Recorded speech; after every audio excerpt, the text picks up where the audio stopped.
ইচ্ছা আল্লাহ পূরণ করে দেয়। জোরে বলুন না সুবহানাল্লাহ। প্রথমে আমরা বিশ্ব নবী দিবস যে উদযাপন করছি এখানে প্রথমে আমাদের কাজ হলো আল্লাহ সন্তুষ্টি। কারণ আল্লাহকে সন্তুষ্টি কেন করব? আল্লাহ সন্তুষ্ট কেন করব? কারণ যে আল্লাহ আমাদেরকে দুটো করে হাত দিয়েছে, পা দিয়েছে, জবান দিয়েছে, ইজ্জত দিয়েছে, সম্মান দিয়েছে, যৌবন দিয়েছে। আপনার কোলে যে বাচ্চাটা আছে মা, আপনার বাড়িতে যে বাচ্চাটা আছে, এই বাচ্চাটা কিন্তু আল্লাহ পাক আমাদের আতা করেছেন কার ওসিলায়? বিশ্বনবী হায়াতুন নবী নূর নবী ইমামুল হুদা নূরুল আলা নূর জনাবে মুহাম্মদুর রাসূলুল্লাহ। সকলে বলুন সাল্লাল্লাহু আলাইহি ওয়াসাল্লামের ওসিলায়। জোরে বলুন না সুবহানাল্লাহ। আপনার এই গ্রামে চাষাবাদ করার জন্য যে জমিনগুলো দেখতে পাচ্ছেন, এই জমিনগুলো আল্লাহ কার ওসিলায় দিয়েছেন?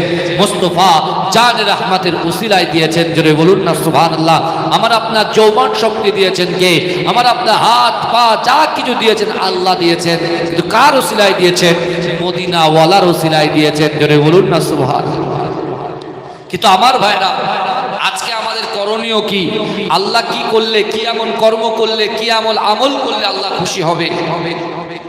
আমরা কোত্থেকে নিয়ে আসবো? আমরা কি করে আমল করব? কিভাবে খুশি করব আল্লাহকে? আমরা কোত্থেকে জানবো? কোন বই থেকে আমরা নেব? আমার বিশ্ব নবী রাসূল সাল্লাল্লাহু আলাইহি ওয়াসাল্লামের বয়স যখন 25 বছর ছিল, আর আমার রাসূলুল্লাহর স্ত্রী আমাদের আম্মা জান খাদিজাতুল কুবরা রাদিয়াল্লাহু তাআলা আনহা, আম্মা জানের বয়স ছিল 40 বছর। রাসূলুল্লাহর বয়স 25 আর আম্মা জানের বয়স 40। ভালো করে বোঝেন। আল্লাহ রসুল সাল্লাল্লাহু আলাইহি ওয়াসাল্লাম মাঝে মাঝে আমার বিশ্বনবী রাসূলুল্লাহ কোথায় চলে যেতেন?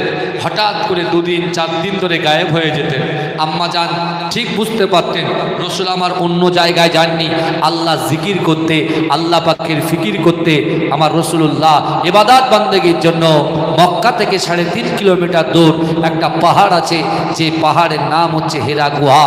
সেই হেরা গুহার পাহাড়ে আমার রাসূলুল্লাহ আল্লাহ ধ্যানে মগ্ন থাকতেন। জোরে বলুন না সুবহানাল্লাহ। জোরে বলা যাবে না, জোরে বলা যাবে না। দীর্ঘদিন ধরে আমার রাসূলুল্লাহ বাড়িতে আসতেন না।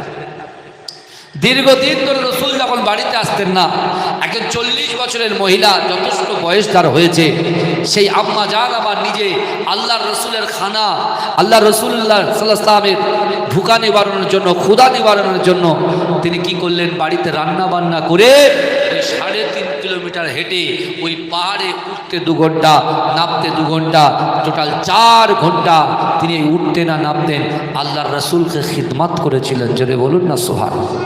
জোরে বলা যাবে না, জোরে বলা যাবে না সুবহানাল্লাহ। এখন আজকে আমরা যারা এখানে উপস্থিত হয়েছি, আমরা তো এমনি এমনি দিন পেয়ে গেছি।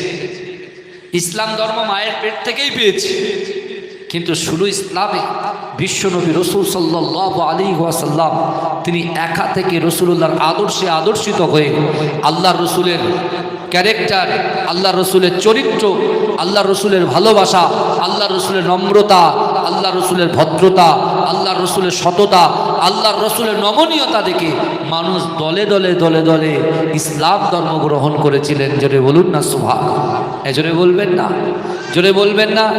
দুনিয়ার জমিনে আমরা মুসলমান, আমরা মানুষের সঙ্গে এমন করে ব্যবহার করি, এমনভাবে কথা বলি, এমনভাবে তাদের সঙ্গে চলাফেরা করি, মানুষ আমাদের দেখে একটাবারও ভাবে না যে আমরা একটু ভাবি।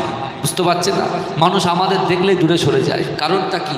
কারণ আমাদের ভিতরে রাসূলুল্লাহর আদর্শ, আমাদের ভিতরে রাসূলুল্লাহর মহাব্বত, আমাদের ভিতরে রাসূলুল্লাহর ভালোবাসা, আল্লাহর রসুলের যে রেখে যাওয়া কথা, হাদিস শরীফ, আল্লাহর দেওয়া কোরআন, বিশ্বনবী রাসূলুল্লাহর উপরে আল্লাহ যে কোরআন নাযিল করেছেন, সেই কোরআন এবং হাদিস থেকে আমরা বহু দূরে চলে গেছি। আল্লাহ পাক রব্বুল আলামিন যেটা নিষেধ করেছেন, আল্লাহ রসুল আমাদেরকে যেটা নিষেধ করেছেন, আমরা সেই নিষেধ জিনিসগুলোকে বেশি বেশি করে করছি, আর যেগুলোকে আদেশ দিয়েছেন সেগুলোকে আমরা দূরে সরিয়ে দিচ্ছি। তাই আজকে আমাদের সামনে আমাদের মাথার উপরে কালো মেঘ এবং আমাদের মাথার উপরে ধোঁয়া ছাড়া আমরা আর কিছু দেখতে পাচ্ছি না। ভালো করে বুঝবেন বিশ্বনবী কত কষ্ট করেছেন। আজকে দেখেন আপনার এই গ্রামের নাম কি? ভাতশালা না? এই ভাতশালা গ্রামে 600 ঘর আছে, 600-র উপরে ঘর আছে। তাহলে তারা কতটা রসুল্লাহকে ভালোবাসে দেখেন। দীর্ঘ 1 বছর পরে এই জলসাটা করতে গিয়ে কমিটির ভাইদের কত ঘাম জড়াতে হয়েছে। যদি কেন? কারণ এখন জলসা করতে গেলে থানা থেকে পারমিশন দরকার, তাই না? হ্যাঁ, আমার প্রশাসনিক ভাইদেরকে আমি অভিনন্দন জানাই এই জলসা কমিটির তরফ থেকে।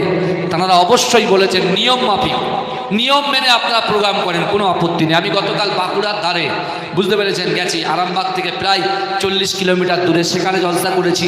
আসার সময় প্রশাসনিক ভাইরা আমাকে দাঁড় করিয়েছেন। আমাকে জিজ্ঞাসা করলো আপনি কোত্থেকে আসছেন? আমি বললাম স্যার আমি জলসা থেকে ফিরছি, আমাদের দিনের দাওয়াত দেওয়া হয়, বুঝতে পেরেছেন, দিনের কাজ, শরিয়াতের কাজ, আমরা জলসা থেকে এসেছি। পারমিশন ছিল? জি স্যার পারমিশন ছিল।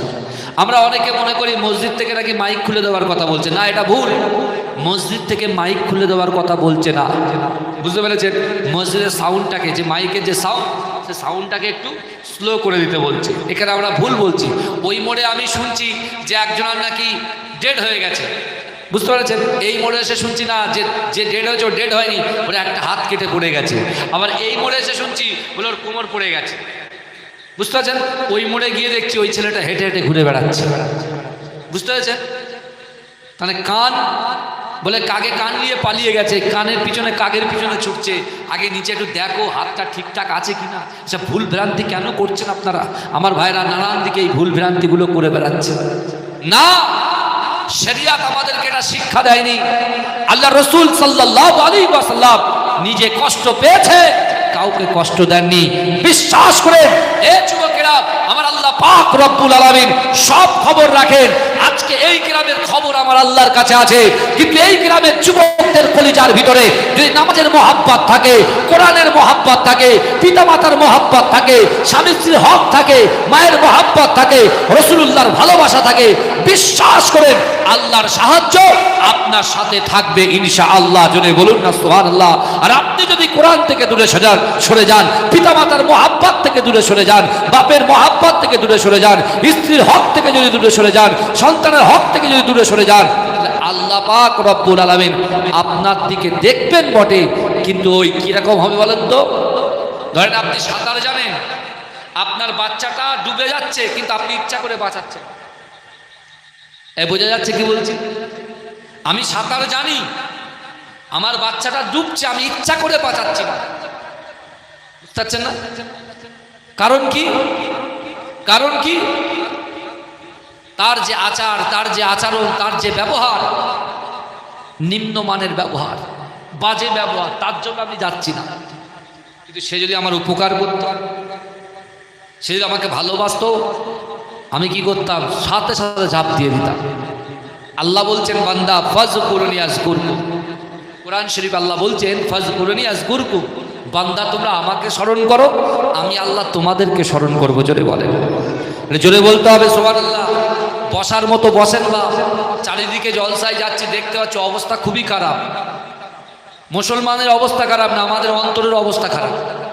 দিনের অবস্থা, দিন ঠিক জায়গায় আছে, রসুলের জায়গা আছে, ইসলামের জায়গা আছে, কিন্তু আমাদের অন্তরের পরিবর্তন হচ্ছে, বুঝতে পারছেন না? বছরে একটা দিন বসেছেন, বসার মতো বসেন। যারা বাড়িতে আছেন, যদি আমার গলার আওয়াজ আপনাদের কর্ণগহ্বরে যায়, দয়া করে মেহেরবানি করে আমার জন্য আসার দরকার নেই। মদিনাওয়ালা জানাবে মোস্তফা জানের রহমত, যার ওসিলায় আপনি সন্তান নিয়ে শুয়ে আছেন, যার ওসিলায় আপনি অর্থ সম্পদের মালিক হয়েছেন, সেই রাসূলুল্লাহর মহব্বতে যদি এই জান্নাতের বাগানে আসতে পারেন, আজকে এই গ্রামের যুবকদের কলিজার ভিতরে, অন্তরের ভিতরে, তাদের কলবের ভিতরে আল্লাহর রাসূলের মহব্বত যদি থাকে, আমার রাসূল এখান থেকে 3500 কিলোমিটার দূরে সবুজ গম্বুজের নিচে রব্বি হাবলি ইয়া উম্মতি, আমার উম্মতের কি হবে, যে রাসূল কন্দনরত অবস্থায় আছে, বিশ্বাস করেন আমার রাসূল হচ্ছেন হায়াতুন নবী। আমার রাসূল যদি ইচ্ছা করেন রুহানি হালাতে আপনাদের এই গ্রামের ছোট্ট জায়গায় এই জান্নাতের বাগানের ভিতরে হাজির হয়ে যেতে পারেন। জোরে বলুন না সুবহান। জোরে বলবেন না, চিৎকার দিয়ে বলবেন না। আল্লাহ পাক কোরআনে বলছেন বান্দা তোমরা আমাকে স্মরণ করো, আমি আল্লাহ তোমাদেরকে স্মরণ করব। তাফসীরটা ভালো করে দেখলে আল্লাহ বলবেন তুমি যদি আমার কথা শোনো, আমি আল্লাহ তোমার কথা শুনবো। এই শুনছেন? ব্যাখ্যা কিন্তু তাফসীর কিন্তু অনেক রকম হয়। তাফসীর কিন্তু একটা নয়, বহু তাফসীর কিতাব আছে, বহু তাফসীরের কিতাব আছে। এক এক একটা জায়গায় আল্লাহ বলছেন বান্দা তোমরা আমাকে স্মরণ করো, আমি আল্লাহ তোমাদেরকে স্মরণ করব। আবার আল্লাহ বলছেন বান্দা তুমি যদি আমার কথা শোনো, আমি আল্লাহ তোমার কথা শুনবো। জোরে বলুন না সুবহানাল্লাহ। তুমি যদি আমার কথা শোনো, তুমি জিন্দেগিতে ড্রেসিং টেবিলের সামনে, আয়নার সামনে দাঁড়িয়ে জিন্দেগিতে তোমার এই বডিটা নিয়ে তুমি যেটা কোনোদিন আশা করোনি, তুমি কোনোদিন ভাবুনি যে আমি এই কাজে সাকসেস হব, যে আমার এই কাজটা এইটা পূরণ হবে, সেরকম একটা জিনিসকে আমি আল্লাহ পূরণ করে দেবো। জোরে বলুন না সুবহানাল্লাহ। এই জোরে বলবেন না, জোরে বলা যাবে না সুবহানাল্লাহ।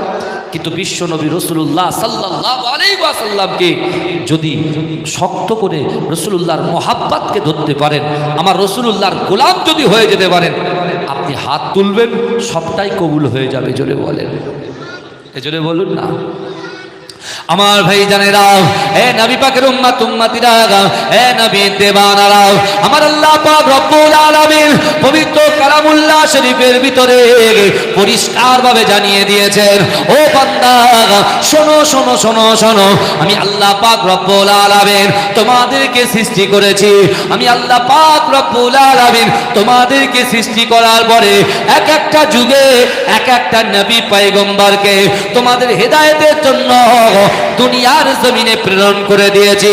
কিন্তু যুবকেরা, ও নবী পাকের উম্মত উম্মতিরা, আমার আপনার নবী, দয়ার নবী, সোনার নবী জনাবে মুহাম্মদ রাসূলুল্লাহ সাল্লাল্লাহু আলাইহি ওয়াসাল্লাম 40 বছর বয়সে আমার আল্লাহ পাক আমার দয়ার নবীকে